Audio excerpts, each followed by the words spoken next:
মাছটা লবণ হলুদ মেখে নিয়ে মাছগুলো একদিকে ভেজে নেব। আর একটু তাড়া আছে বললো মা, সেই কারণে একদিকে ঝোলটাও বসিয়ে দেবো।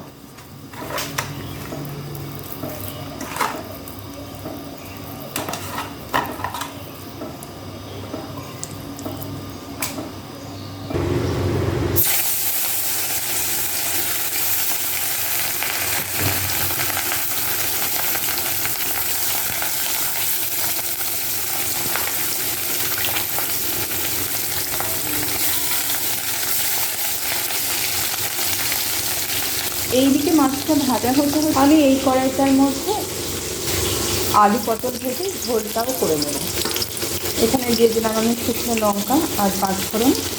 এখানে ফোড়নে দিলাম শুকনো লঙ্কা আর পাঁচফোড়ন আর কাঁচা লঙ্কা। কালকে যে মশলাটা করেছিলাম মশলার পরিমাণটা একটু কম আছে, তাই আমি আদা আর রসুন আর পেঁয়াজকে একটু থেতো করে কুচি করে দেব। লঙ্কাটা ভাজা হয়ে গেলে পেঁয়াজ দিয়ে দিলাম।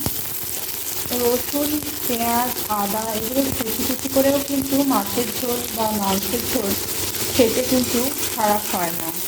সবসময় যে বাটা মশলা দিয়ে রান্না করলেই ভালো হয় তা কিন্তু নয়, কুচি মশলা দিলেও কিন্তু খেতে খুব ভালো হয়।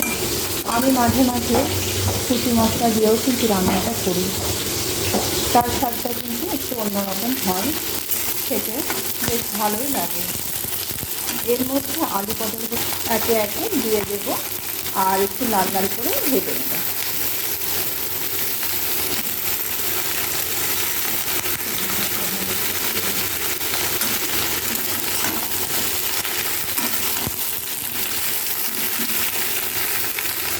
এরপর থেতো করা রসুনগুলো আমি দিয়ে দেবো আর পেঁয়াজ কুচিটাও দিয়ে দেবো। তারপর লবণ হলুদ দিয়ে এটাকে ভালো করে ভাজবো। পরিমাণ মতো হলুদ দিয়ে দেবো,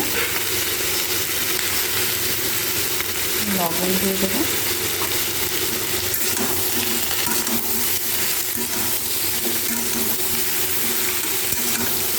একটু কষিয়ে নিয়ে তারপর কিন্তু আমি আদা জিরে আর লঙ্কা বাটাটা এতে দিয়ে দেবো।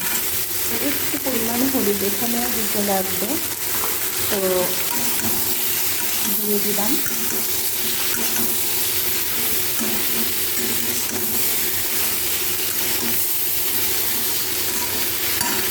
এইদিকে মাছটাও কিন্তু প্রায় ভাজা হয়ে আসছে, চলতে দেবো।